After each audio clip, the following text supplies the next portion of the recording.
পশ্চিমবঙ্গে বিভিন্ন মাদ্রাসা এবং হাই স্কুলের হেড অফ দ্য ইনস্টিটিউশন বিভিন্ন কাজের জন্য পিএফের ফর্ম ফিল আপ করে থাকেন এবং সংশ্লিষ্ট ডিআই অফিসে জমা করে পিএফের কাজকর্ম করে থাকেন। তো যে কাজগুলির জন্য হেড অফ দ্য ইনস্টিটিউশনকে বিভিন্ন ফর্ম ফিল আপ করতে হয় সেগুলির মধ্যে তিনটি নিয়ে আজকে আমরা আলোচনা করব। একটি হলো ফাইনাল পেমেন্ট বা পার্সিয়াল পেমেন্ট, 2 নাম্বার হলো পিএফ অনলাইন ট্রান্সফার, 3 নাম্বার হলো রিফান্ডেবল বা নন রিফান্ডেবল লোন। তো এই তিনটি কেসের জন্য হেড অফ দ্য ইনস্টিটিউশনকে বিভিন্ন ফর্ম ফিল আপ করতে হয়। তো সেই ফর্মগুলো এখানে আমি সব লিখে রেখেছি কোন কোন ফর্ম ফিল আপ করতে হয়, এবং সেই ফর্মগুলো ফিল আপ করে সই সিগনেচার করে ডিআই অফিসে জমা করতে হয়। তখন ডিআই অফিস থেকে নন রিফান্ডেবল বা নন রিফান্ডেবল লোন দিয়ে থাকেন, পিএফ অনলাইন ট্রান্সফার করে থাকেন বা পার্সিয়াল পেমেন্ট বা ফাইনাল পেমেন্ট দিয়ে থাকেন। তো এখানে আমি কিছু জিনিস লিখে রেখেছি যে হোম পেজ এবং ফর্ম নাম্বার 8 ফিল আপ করলে বাকি সিটগুলো অটোমেটিক্যালি ফিল আপ হবে এবং বাকি পেজগুলো যতটুকু এডিট করা দরকার ততটুকু এডিট করতে পারবেন। তো এখানে কি প্রথমে আছে হোম, ফর্ম নাম্বার 8, এরকম অনেকগুলো ফর্ম আমাদের আছে, টোটাল ফর্ম আছে এখানে 11টা। তো এই 11টা ফর্ম ফিল আপ করতে তো প্রচুর সময় লেগে যাবে। তো তার জন্য আমি এই এক্সেল সফটওয়্যারটি বানিয়েছি যত কম সময়ে বেশি কাজ করা যায়। তো এখানে শুধুমাত্র আমরা হোম এবং ফর্ম নাম্বার 8 ফিল আপ করবো, তাহলে আমাদের বাকি যে ফর্মগুলো সমস্ত ফর্মগুলো অটোমেটিক্যালি ফিল আপ হয়ে যাবে এবং আমরা প্রিন্ট আউট করে সেগুলো ডিআই অফিসে জমা করতে পারবো। তো এই যে এক্সেল সফটওয়্যারটা, সেই সফটওয়্যারটাতে যদি আমরা এখানে হোমে ক্লিক করি তাহলে আমরা হোম পেজে চলে যেতে পারবো। এখানে সব এখন বর্তমানে ফাঁকা আছে, কোনো ডেটা নেই, তাহলে হোম পেজটা আমরা ফিল আপ করতে পারবো। একইভাবে যদি আমরা ফর্ম নাম্বার 8 ক্লিক করি তাহলে ফর্ম নাম্বার 8 এখানে চলে যেতে পারবো, এখান থেকেও যেতে পারবো কিংবা এখান থেকেও যেতে পারবো।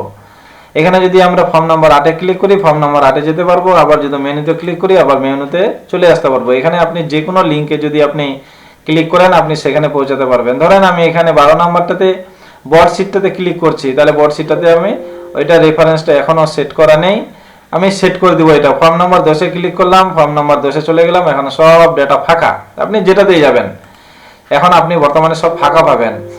তো যাই হোক, এরকম সবগুলাই ফিল আপ হবে। আমাদের হোম পেজটা আর ফর্ম নাম্বার 8টা আমাদের ফিল আপ করতে হবে। তাহলে আমি ফিল আপ করতে যাচ্ছি, তার আগে একটু কথা বলে নিব যে এই যে এক্সেল সফটওয়্যারটা এটা আমরা পাবো কোথায়। এই এক্সেল সফটওয়্যারটা আমরা যে ওয়েবসাইটে পাবো সেটা আমি এখানে আমরা এক্সেল সফটওয়্যারটি এই ওয়েবসাইটে পেয়ে যাব। এই ওয়েবসাইটের কোথায় গিয়ে পাবো, তাহলে ওয়েবসাইটের নাম কি? ওয়েবসাইটের নাম হলো, যদি আমরা সংক্ষেপে বলি তাহলে হলো www.helpheadmaster.wordpress.com, কিংবা এটাও আপনি সামনে লাগাতে পারেন। এই অংশটা যদি সামনে লাগান একবারে তাড়াতাড়ি করে সার্চ হয়ে আমরা ওয়েবসাইটটা পেয়ে যাব। তাহলে আমি প্রথমে আপনাদের ওয়েবসাইটটা একটু দেখাই নিই। সেই ওয়েবসাইটটাতে যদি আমরা পিএফ সেকশন বলে একটা সেকশন আছে সেখানে যদি যাই তাহলে আমরা এই এক্সেল সফটওয়্যারটা ডাউনলোড করতে পারবো। তাহলে আমি একবার দেখাচ্ছি। এর জন্য আমরা প্রথমে চলে যাবে ক্রোম ব্রাউজারে। আমি এখানে ওয়েবসাইটটা লিখে নিলাম, আপনাদের একবার বড় করে দেখাচ্ছি। এই হচ্ছে ওয়েবসাইট, এটা আমি এবার সার্চ দিচ্ছি। সার্চ দিলে যেটা খুলবে সেটা দেখে নিচ্ছি।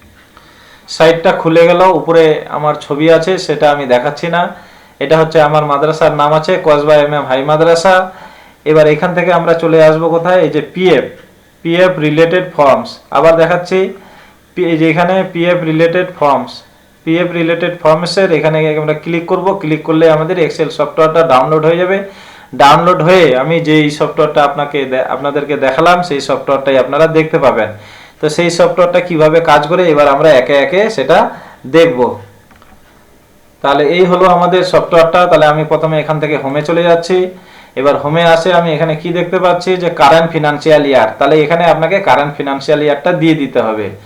এটা আমি অবশ্যই ফিল আপ করেই আপনাদেরকে দিয়ে দিব। ওখানে যে আপলোড করব সেটা এখানে আমি ফিল আপ করেই দিয়ে দিব। তাও আমি এখানে ফাঁকা রেখেছি বর্তমানে কি করে ফিল আপ করতে হয় এবং ডেটাগুলা কি করে পূরণ হচ্ছে সেগুলা দেখানোর জন্য। তো উপরে আর একবার আমি স্মরণ করিয়ে দিচ্ছি আপনাদেরকে যে হোম পেজ এবং ফর্ম নাম্বার 8 ফিল আপ করলে বাকি সিটগুলি অটোমেটিক্যালি ফিল আপ হয়ে যাবে, এবং অন্যান্য সিটগুলি যদি আপনার এডিট করার প্রয়োজন মনে হয় তাহলে এডিট করতে পারবেন, না হলে আপনি এডিট করতে পারবেন না, কেন আমার লক করা আছে। তো যাই হোক, এখানে আমি কারেন্ট ফিনান্সিয়াল ইয়ার বলতে যে বছরের জন্য আপনি কোনো শিক্ষকের পিএফ এর কাজ করতে চাইছেন ডিআই অফিসে ফর্ম জমা করার জন্য, সেই বছরটি এখানে সিলেক্ট করতে হবে, ফিনান্সিয়াল ইয়ারটা। এখন আমাদের 2023-24 ফিনান্সিয়াল ইয়ার সম্পূর্ণ হয়ে গেছে, তো আমি 2023-24 হচ্ছে এখানে আমি ড্রপ ডাউন বক্স পাবো, ক্লিক করলে সেখান থেকে সিলেক্ট করব। যেহেতু 24-25 সম্পূর্ণ হয়নি, তার জন্য 24-25 আমি সিলেক্ট করব না। আপনার যদি মনে হয় আপনি সিলেক্ট করতে পারেন, তাহলে ড্রপ ডাউন থেকে আমি 23-24 সিলেক্ট করে নিলাম। তাহলে এখানে যখনই আমি সিলেক্ট করে বসলাম, এখানেও কিন্তু অটোমেটিক্যালি চলে আসলো। এরকম যেখানে যেখানে প্রয়োজন অটোমেটিক্যালি চলে যাবে। এখানে তারপর আমি কি সিলেক্ট করব, এই যে ফিনান্সিয়াল ইয়ারটা 2023-24 শুরু হলো কবে, 2023-এ, তাহলে এখান থেকে 2023 সিলেক্ট করব। এখানে আমি 2024 সিলেক্ট করব ড্রপ ডাউন বক্স থেকে। এখানে কি সিলেক্ট করব, কবে থেকে ফিনান্সিয়াল ইয়ারটা চালু হচ্ছে সেই ডেটটা আমি নিব, 1/4/2023। কবে শেষ হচ্ছে সেই ডেটটা আমি নিয়ে নিব 31/3/2024। এবার তার সঙ্গে সঙ্গে আমি আরেকটি জিনিস আপনাদের দেখাতে ভুলে গেছি, যে সত্যি কি বাকি ফর্মগুলো ফিল আপ হবে। বাকি ফর্মগুলো আপনাকে একবার আমি দেখিয়ে নিচ্ছি। দেখেন এখানে সব জিরো আছে, পরের ফর্মটাও দেখেন এখানে সব জিরো আছে, বর্তমানে কিচ্ছু নেই। প্রত্যেকটা ফর্মে এখন বর্তমানে সব জিরো আছে, প্রত্যেকটা ফর্ম। এইগুলা অটোমেটিক্যালি সব ভরে যাবে যখন আমাদের কাজ কমপ্লিট হয়ে যাবে, আপনাদেরকে আমি দেখাবো। এটা ফর্ম নম্বর 10, সব জিরো আছে। তো আমি হোমে চলে যাচ্ছি, এখান থেকে হোমে গিয়ে তাহলে যতটুকু ফিল আপ করলাম সেটা ফিল আপ রয়ে গেছে। এবার আমি দেখব প্রিভিয়াস ফিনান্সিয়াল ইয়ার, এখান থেকে আমি ড্রপ ডাউন থেকে সিলেক্ট করে নিয়ে 2022-23 করব। কেন, 2023-24-এর প্রিভিয়াস ফিনান্সিয়াল ইয়ার হলো 2022-23।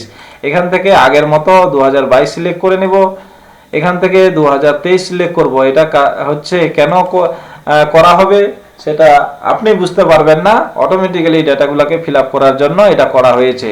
এখানে কবে ফিনান্সিয়াল ইয়ারটা শুরু হচ্ছে সেখানে দিব আমি সেই ডেটটা, এখানে কবে শেষ হচ্ছে সেই ডেটটা দিব। তার সঙ্গে সঙ্গে এখানে আরেকটা জিনিস আছে, opening balance for the financial year 2023-24।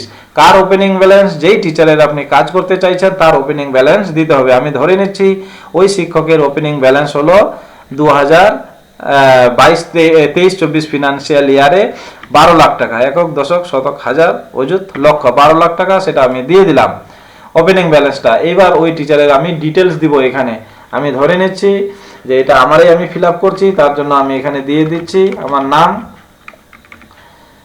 নাম দিয়ে দিলাম। এখানে হচ্ছে আমি দিয়ে দিব ডেজিগনেশন, ড্রপ ডাউন থেকে ক্লিক করে আমি দিয়ে দিলাম HM। ফার্স্ট ডেট অফ জয়নিংটা দিব। এইভাবে আপনাকে সব ফিল আপ করতে হবে। আমি ফিল আপ করে নিচ্ছি। এখানে date of present date of joining দিয়ে দিবেন। এখানে গ্রুপে যদি পাস কোর্সের টিচার হয় তাহলে গ্রুপ বি দিবেন। এখানে ওনার হচ্ছে আপনি রিটায়ারমেন্ট বা ট্রান্সফার বা রেজিগনেশন বা রিলিজ যেটা প্রযোজ্য হবে সেটা দিবেন। যদি নন রিফান্ডেবল বা রিফান্ডেবল লোন হয় তাহলে এখানে কোনো কিছু দেওয়ার দরকার নাই, ওনার ডেট অফ বার্থটা এখানে দিয়ে দিবেন। লাস্ট ওয়ার্কিং ডে, যদি ট্রান্সফারের কেস হয় তাহলে লাস্ট ওয়ার্কিং ডে, বা যদি ফাইনাল পেমেন্ট বা অন্য কিছু হয় তাহলে সেই অনুযায়ী আপনি ওনার লাস্ট ডেট অফ জয়নিং দিবেন। ওখানে ওনার বেসিক পে দিয়ে দিবেন। এখানে ওনার পিএফ অ্যাকাউন্ট নাম্বার যেটা ESS দিয়ে শুরু হয়, ESS এইরকম কিছু হতে পারে, যেটা ডিআই অফিস থেকে OSMS পোর্টালের মাধ্যমে দিয়েছে, সেই অ্যাকাউন্টটা এখানে বসিয়ে দিবেন। এমপ্লয়ির প্যান নাম্বার, OSMS আইডি, হ্যাঁ, এগুলা সব দিয়ে দিতে হবে। আমারটা যেমন এই হচ্ছে এইরকমই কিছু একটা আছে, সেটা দিয়ে দিলাম। আমার প্যান নাম্বার দিয়ে দিতে হবে, আধার নাম্বার দিয়ে দিতে হবে, এমপ্লয়ি মোবাইল নাম্বার দিয়ে দিতে হবে। এই আমার যা মোবাইল নাম্বার আমি সেটাই দিয়ে দিচ্ছি, ধরেন এটাই আমার মোবাইল নাম্বার। ইমেল আইডি দিয়ে দিতে হবে। এবার স্টাফ টিচিং স্টাফ, আপনার নন টিচিং স্টাফ যেটা হবে সেটাই হচ্ছে দিয়ে দিতে হবে। আমার ক্ষেত্রে যেহেতু টিচিং আমি দিয়ে দিলাম। বাকিগুলো আমি এইভাবে এগুলা পূরণ করে নিচ্ছি, সময় নষ্ট করছি না। অ্যাড্রেস দিয়ে দিতে হবে এমপ্লয়ির, ব্যাংক অ্যাকাউন্ট দিয়ে দিতে হবে, অ্যাকাউন্ট টাইপ কি, সেভিংস, অবশ্যই সেভিংস, হ্যাঁ, তো সেভিংস দিয়ে দিতে হবে। IFSC কোড দিয়ে দিতে হবে, MICR কোড। স্কেল বলতে আপনার স্কেলটা কি, এখানে ড্রপ ডাউন থেকে আপনি, এখানে ড্রপ ডাউন নাই, এমনি আপনাকে সিলেক্ট করে নিতে হবে। অর্থাৎ এখানে বেসিক পেটা আপনাকে দিতে হবে। ধরুন আমার বেসিক পে 64,000 টাকা, তাহলে 64,000 যদি হয়, এই বেসিকটা কোন লেভেল এবং কোন সেলে আছে সেটাই আপনাকে এখানে বসাতে হবে। আমার যেহেতু বেশি লেভেল আমার হচ্ছে লেভেল হচ্ছে 16 নাম্বার, তো সেই অনুযায়ী আমি 16 নাম্বার দিয়ে দিব। তো লেভেল 16, আর সেলটা যেটা সেল হবে সেই অনুযায়ী আপনাকে সেলটা দিয়ে দিতে হবে। সাপোজ আমি ধরে নিচ্ছি আমার সেলও হচ্ছে 16 নাম্বার, তাহলে সেটা ফিল আপ করা হয়ে গেল। তাহলে আমি এক এক করে সব ফিল আপ করে নিলাম। এটা এবার এই পার্টটা ফিল আপ করতে হবে কি, এটা school details from higher PFB transfer or withdrawal or non refundable loan. Refundable loan যেখান থেকে নেওয়া হবে বা যেই স্কুল থেকে পিএফ ট্রান্সফার হবে সেই হচ্ছে ফিল আপ করতে হবে। এখানে আমি আমার স্কুলের নাম লিখে নিচ্ছি, কসবা MM হাই মাদ্রাসা। তো মাদ্রাসা HS দিয়ে দিলাম। হ্যাঁ, আপনারাও হচ্ছে এটা করে নেবেন। আমি বাকিগুলাও ফিল আপ করে নিচ্ছি। এইবার এটা ফিল আপ করলাম। এখানে আপনাকে স্কুলের PF up to date balance দিতে হবে কার 2023-24 ফিনান্সিয়াল ইয়ারের যে ক্লোজিং ব্যালেন্সটা, সেই ক্লোজিং ব্যালেন্সটা আপনাকে দিয়ে দিতে হবে। আমার স্কুলে যেমন ক্লোজিং ব্যালেন্সটা আছে 1,10,00,000, তো আমি সেটাই লিখছি 1 দশক শতক হাজার অযুত লক্ষ নিযুত কোটি, সেটা দিয়ে দিলাম। হ্যাঁ, এবার হচ্ছে আপনার MC ভ্যালিডিটি কত পর্যন্ত বা অ্যাডমিনিস্ট্রেটর সেই ডেট পর্যন্ত দিতে হবে। আমার যেমন আমি দিয়ে দিচ্ছি 31/6/2024। এইবার রেট অফ ইন্টারেস্ট, যা রেট অফ ইন্টারেস্ট সেটা আপনাকে দিয়ে দিতে হবে এত %, এটা দিয়ে দিলাম। তারপরে হচ্ছে এবার মোবাইল নাম্বার অফ আপনার স্কুলের হেডমাস্টারের মোবাইল নাম্বার দিয়ে দিতে হবে। আমি একটা মোবাইল নাম্বার দিয়ে দিচ্ছি, 5টা 6টা 7টা 8টা 9টা 10টা, সাপোজ এটাই। এইবার আপনাকে এখানে সিলেক্ট করতে হবে, যদি রিফান্ডেবল বা নন রিফান্ডেবল লোনের কেস হয় তাহলে আপনাকে সেটাই এখান থেকে সিলেক্ট করতে হবে। এখানে ড্রপ ডাউন বক্স আছে, আপনি ড্রপ ডাউন বক্স অনুযায়ী সেটা সিলেক্ট করে নেবেন। আর যদি পার্সিয়াল পেমেন্ট বা ফাইনাল পেমেন্ট বা ট্রান্সফার হয় তাহলে এখান থেকে যে কোনো একটা সিলেক্ট করে আপনি রেখে দিবেন, অসুবিধা নেই। তো এইবার এখান থেকে আপনার nature of loan drop down box থেকে আপনি সিলেক্ট করে নেবেন, যেটাই হবে আপনার এখানে প্রযোজ্য হবে সেটাই। আমি সাপোজ এখানে ধরে নিচ্ছি যে এটা নন রিফান্ডেবল লোনের কেস, তাহলে নন রিফান্ডেবল লোন বসিয়ে দিলাম। তারপরে হচ্ছে কস্টটা আপনি বসিয়ে দিবেন, কিসের জন্য নন রিফান্ডেবল লোন নিতে চাইছেন। এখানে আমি সাপোজ দিয়ে দিলাম ট্রিটমেন্ট। হ্যাঁ, ট্রিটমেন্ট দিয়ে দিলাম। এবার কত টাকার আপনি লোন নিতে চাইছেন সেই অ্যামাউন্টটা এখানে বসাবেন। আমি ধরে নিচ্ছি যে আমি এখান থেকে 6 লাখ টাকা লোন নিব, তাহলে 6 লাখ টাকা আমি এখানে দিয়ে দিলাম। তার সঙ্গে সঙ্গে আপনি এখানে হচ্ছে 6 লাখ টাকা 1,10,000 6 লাখ দিয়ে দিলাম। এখানে আপনাকে সেই টাকার পরিমাণটা কথায় লিখতে হবে যে 6 লাখ দিয়ে দিলাম। এবার যদি এটা রিফান্ডেবল লোন হয় তাহলে এখানে রিফান্ডেবল লোনের টাকার পরিমাণটা বসবে, কত টাকা করে আপনি প্রত্যেক মাসে কাটাবেন। আর যদি নন রিফান্ডেবল লোন হয় তাহলে এইভাবে 0 লিখে আপনি ছেড়ে দিবেন, বা পার্সিয়াল পেমেন্ট বা ফাইনাল পেমেন্ট হলেও 0 লিখে ছেড়ে দিবেন, অসুবিধা নেই। এইবার আপনার হচ্ছে যেখান থেকে পিএফটা ট্রান্সফার হবে বা যে স্কুল থেকে আপনি লোন নিতে চাইছেন ওইটা যে ডিআই অফিসের আন্ডারে অবস্থিত সেটা সিলেক্ট করতে হবে। আমাদের উত্তর দিনাজপুরে রায়গঞ্জ ডিআই অফিস হচ্ছে, এটা অ্যাসিস্ট্যান্ট ইন্সপেক্টর দেখাশোনা করেন, তার জন্য আমি সেটাই সিলেক্ট করে নিলাম। এখান থেকে আপনি আপনার ডিস্ট্রিক্টটা সিলেক্ট করে নেবেন। তারপরে হচ্ছে সাব ডিভিশন, আমাদের সাব ডিভিশন হলো রায়গঞ্জ, সেই রায়গঞ্জ সিলেক্ট করে দিলাম। তারপরে এখানে হচ্ছে আমি এখানে লিখবো হচ্ছে ডিআই অফিসের ঠিকানা কর্ণ জোড়া। হ্যাঁ, ঠিকানাটা আমি এখানে লিখে নিই, তাহলে আমার সেটাও লেখা হয়ে গেল। এবার কি লিখবো, যদি ট্রান্সফার কেস হয় তাহলে যেই স্কুলে ট্রান্সফার করে বা মাদ্রাসায় ট্রান্সফার করে পিএফটা নেওয়া যাবে সেখানকার হচ্ছে এখানে ডিটেলস দিতে হবে। আমি ধরে নিচ্ছি যে ডিস্ট্রিক্টে যাবে সেই ডিস্ট্রিক্টটার নাম হলো মালদা, এবং মালদা ট্রেজারিটাই নাম আমি দিয়ে দিচ্ছি, মালদা ট্রেজারি। আপনার যে ট্রেজারির আন্ডারে আপনার হচ্ছে যেই ট্রেজারির আন্ডারে আপনি ট্রান্সফার হয়ে যাচ্ছেন, অর্থাৎ স্কুলটা যে ট্রেজারিতে আন্ডারে আছে সেই ট্রেজারির নাম হবে, ট্রেজারি কোড দিয়ে দিতে হবে। যেমন আমাদের মালদা ট্রেজারি কোড হলো MLD আমি দিয়ে দিলাম। অপারেটর নাম সাধারণত দুটা হয় মালদার ক্ষেত্রে, এখানে ডিস্ট্রিক্ট ইন্সপেক্টর অফ স্কুল, সেটাই আমি সিলেক্ট করে নিলাম। তারপরে সেখানে আমি ডিস্ট্রিক্টের নাম দিয়ে দিচ্ছি, সেটা হচ্ছে দিয়ে দিলাম। ডিস্ট্রিক্টের নাম হলো মালদা, ট্রেজারিটা এখান থেকে তুলে দিলাম। অপারেটর কোড সাধারণত 4টা 9 হয়। আপনার মালদা ডিস্ট্রিক্টের যে কোড, যে অ্যাকাউন্টে টাকাটা ট্রান্সফার হয়ে যাবে, হেড সেই হেড নাম্বারটা এখানে দিয়ে দিতে হবে। না যদি জানা থাকে, না দিলেও কোনো প্রবলেম নেই, তবে দিয়ে দেওয়াটা ভালো। এবার school name in which PFB transfer, যে স্কুলে আপনি পিএফটা ট্রান্সফার করে নিয়ে যেতে চাইছেন সেই স্কুলের নাম এখানে আপনাকে দিতে হবে। আমি সাপোজ ধরে নিচ্ছি এই মাদ্রাসায় আমার ট্রান্সফার হয়ে যাবে, নয়াটলি হাই মাদ্রাসা। তো যাই হোক, সেটা লিখলাম। তো সেটা লেখা কমপ্লিট হলো। এইবার আমি অ্যাড্রেস দিয়ে দিব, সেই মাদ্রাসার যা অ্যাড্রেস। এবার যেই মাদ্রাসায় পিএফটা ট্রান্সফার হয়ে যাবে ওই মাদ্রাসায় এখানে পিএফ কোডটা বসিয়ে দিতে হবে। যেমন ওখানে পিএফ কোড 92, নয়াটলি মাদ্রাসার পিএফ কোড হলো 92, যেটা ডিআই অফিস দিয়েছেন। এবার যে district in which PF transfer, এটা তাহলে হয়ে যাবে মালদা। এবার ট্রান্সফার অর্ডার নাম্বার অর্থাৎ রিকমেন্ডেশন মেমো নাম্বার, বা আপনার যেই যদি ট্রান্সফার কেস হয় যেই মেমোর বলে আপনি ট্রান্সফার হলেন সেইটাই হচ্ছে আমি দিয়ে দিচ্ছি। আমার ক্ষেত্রে যেমন এইরকম একটা মেমো আমি পেয়েছি, সেটা সাপোজ এটা একটা উদাহরণ দিচ্ছি আর কি। এখানে মেমোটা যেই ডেটে ইস্যু হয়েছে, হ্যাঁ, সেই ডেটেটা আপনি এখানে হচ্ছে দিয়ে দিবেন। তাহলে আমাদের হচ্ছে হোম পেজটা ফিল আপ করা সম্পূর্ণ হয়ে গেল। এইবার তাহলে হোম পেজটা এক নজরে একটু আমরা আরও একবার দেখে নিই যে কি ফিল আপ করলাম। দেখে নিচ্ছি। তাহলে আমি ছোট করে নিয়েছি। এই হলো আমাদের হোম পেজটা। এখানে সব এক এক করে আমরা সমস্ত কিছু ফিল আপ করে দিলাম। এইবার আমরা 8 নম্বর ফর্মটা ফিল আপ করে নিব। 8 নম্বর ফর্মটাতে অনেকগুলা ডেটা চলে এসেছে, আগে এগুলা সব ফাঁকা ছিল। এখানে যদি আমি ক্লিক করি কিচ্ছু নিজে বসাতে পারবো না, যেগুলো এডিট করার প্রয়োজন সেগুলাই আগেও বলেছি, এখনও বলছি, সেগুলাই এডিট করতে পারবেন। এইখানে কি হবে, ওনার বেসিক পে, যেই টিচারের কাজ করতে চাইছেন 2023-24 ফিনান্সিয়াল ইয়ারে বেসিক পে কত ছিল সেইগুলাই বসাতে হবে। আমি ধরে নিচ্ছি 64,000 ছিল, তাহলে এপ্রিল মাস পর্যন্ত হলো, জুলাই মাসেতে ওনার চেঞ্জ হবে, আমি ধরে নিচ্ছি 66,000 হবে যে বেসিক পে, তাহলে সেটাই আমি বসালাম। এবার প্রত্যেক মাসে কত টাকা করে উনি পিএফে জমা করেছেন সেই টাকাটা আমি সাপোজ ধরে নিচ্ছি 10,000 টাকা করে, তাহলে সেটা আমি এখানে বসিয়ে দিলাম। তাহলে এগুলা অটোমেটিক্যালি চলে আসলো।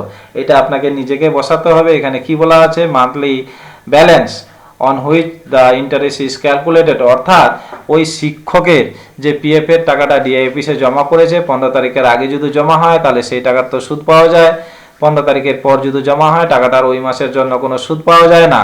তো এর জন্য আমরা প্রত্যেকটা এমপ্লয়ির জন্য যে ইন্ডিভিজুয়াল পিএফ লেজার মেনটেন্স করি, সেই পিএফ লেজারে মান্থলি লোয়েস্ট ব্যালেন্স লেখা আছে। তো 2023-24 ফিনান্সিয়াল ইয়ারের মান্থলি এপ্রিল মাসের লোয়েস্ট ব্যালেন্সটা বসাবেন, প্রত্যেকটা মাসের এইভাবে আপনি লোয়েস্ট ব্যালেন্স বসিয়ে দিবেন। এই ডাটাগুলো অটোমেটিক্যালি সব কিছু চলে আসবে। এখানে 2023-24 ফিনান্সিয়াল ইয়ারে রেট অফ ইন্টারেস্ট কি আছে সেটা আপনাকে নিজে বসিয়ে দিতে হবে, যেভাবে বসানো আছে সেইভাবেই বসাতে হবে। এইদিকে আপনি সুদটা দেখতে পাবেন, প্রত্যেক মাসের সুদ কত করে, এবং এখানে যে সুদটা আসবে ওটাই ওখানে অটোমেটিক্যালি চলে আসবে। এবং আগে যে আপনি ওপেনিং ব্যালেন্স হোম পেজে বসিয়েছিলেন এখানে 12 লাখ টাকা, এই যে 12 লাখ টাকা, এই 12 লাখ টাকাটাই অটোমেটিক্যালি এখানে চলে এসেছে এবং সুদ সব ক্যালকুলেট হয়ে গেছে। তাহলে আমরা কি করলাম, হোম পেজও ফিল আপ করা হয়ে গেল, আমাদের ফর্ম নাম্বার 8ও ফিল আপ করা হয়ে গেল। আমরা এবার দেখব বাকি ফর্মগুলো অটোমেটিক্যালি ফিল আপ হয়েছে কিনা। তাহলে যাচ্ছি এক এক করে। এই যে দেখেন অটোমেটিক্যালি সব ডাটা চলে এসেছে, যা যা দরকার ছিল ওইদিকে ফিল আপ করেছি, সব চলে এসেছে। প্রত্যেকটি ফর্ম ফিল আপ হয়ে গেছে। এই যে দেখেন প্রত্যেকটি ফর্ম ফিল আপ হয়ে গেছে, যা যা প্রয়োজন সব ফিল আপ হয়ে গেছে। এই ফর্ম এটা হচ্ছে কি form, school PF transfer form. এটাই হচ্ছে এখন উত্তর দিনাজপুর ডিআই অফিস চায়। তাহলে এটাও ফিল আপ হয়ে গেল অটোমেটিক্যালি, যা যা প্রয়োজন ছিল। এবার এই পরের ফর্মে চলে যাচ্ছি। ফাইনাল পেমেন্টের ক্ষেত্রে এটা ফাইনাল উইথড্রল ও রিফান্ডেবলের ক্ষেত্রে, ফাইনাল পেমেন্টের ক্ষেত্রে এটা সাধারণত হয়, বা রিফান্ডেবল বা নন রিফান্ডেবল লোনের ক্ষেত্রে এই ফর্মটা এটাও ফিল আপ হয়ে গেছে। এইভাবে আপনি 10 নম্বর ফর্মটাও দেখেন, এটাও ফিল আপ হয়ে গেছে। পরের ফর্মটাতে চলে যাচ্ছি, দেখেন এটাও ফর্ম ফিল আপ হয়ে গেছে অটোমেটিক্যালি। ব্রড শিটটা সম্পর্কে এখন আলোচনা করব না, এটা হলো ফর্ম নাম্বার 7 বা ব্রড শিট। এটা আপনাকে নিজেকেই করতে হবে, যা কিছু করার এটা পরবর্তীকালে আমরা আলোচনা করব। পরে এই ফর্মটা হলো কি, প্রভিডেন্ট ফান্ড, রিফান্ডেবল বা নন রিফান্ডেবল লোন। আপনি যদি রিফান্ডেবল বা নন রিফান্ডেবল লোন নেন তাহলে এই ফর্মটির প্রয়োজন, না হলে এই ফর্মটির প্রয়োজন নয়। এটা অটোমেটিক্যালি পূরণ হয়ে গেছে। তারপরে ফর্মে চলে যাচ্ছি আমরা। এটা কি, যদি পিএফটা ট্রান্সফার করে এক ডিস্ট্রিক্টে অন্য ডিস্ট্রিক্টে নিয়ে যান অনলাইন মোডে, তাহলে এই ফর্মটার প্রয়োজন। এই ফর্মটা অটোমেটিক্যালি ফিল আপ হয়ে গেছে। তারপরে আমরা পিএফ ফাইনাল পেমেন্টের ফর্মে যদি যাই, এটা এই ফর্মটাও দেখেন অটোমেটিক্যালি ফিল আপ হয়ে গেছে। এইবার আমরা আর একটা জায়গায় চলে যাব, পরের পৃষ্ঠা চেক লিস্ট। এবার কোন কাজের জন্য কি চেক লিস্ট হবে, যেমন ফাইনাল পেমেন্টের জন্য আপনি যদি এই সমস্ত কাগজগুলো দেন তাহলে আর ওয়ান্টিং হবে না, একবারে পিএফটা আপনার ফাইনাল পেমেন্ট হয়ে যাবে। এটা রিফান্ডেবল লোনের জন্য চেক লিস্ট, এটা হচ্ছে নন রিফান্ডেবল লোনের জন্য চেকলিস্ট, এটা হচ্ছে আপনার গিয়ে পিএফ ট্রান্সফারের জন্য চেকলিস্ট। এখানে তাহলে সমস্ত চেকলিস্টগুলো দিয়ে দেওয়া হয়েছে। আপনি এখানে ক্লিক করে, আমি আবার মেনুতে চলে যাচ্ছি, এবার বিভিন্ন ফর্মগুলোতে আপনি গিয়ে হচ্ছে ফর্মগুলো প্রিন্ট করতে পারবেন এবং সই সিগনেচার যা করার করে রেজুলেশন করে আপনি ডিএ অফিসে জমা করলে আপনার পিএফ এর কাজ সম্পূর্ণ হয়ে যাবে। তো যাই হোক, আজকে এই পর্যন্তই। আপনাদের যদি কোনো সমস্যা থাকে বলবেন, আমি অবশ্যই সমাধান করার চেষ্টা করব। আবারও আরেকবার বলছি, এই যে এক্সেল সফটওয়্যারটা, এটা আপনি পাবেন কোথায়? এটা হচ্ছে পাবেন helpheadmaster.wordpress.com, যে সাইট আমি নিজেই বানিয়েছি। ওই সাইটের মধ্যে অন্যান্য সমস্ত ধরনের ফর্মেই পাবেন এবং যখনই যা আপডেট করার প্রয়োজন হয় আমি সঙ্গে সঙ্গে তা আপডেট করে দিই। তাহলে ধন্যবাদ, আজকে এখানেই সমাপ্ত করছি।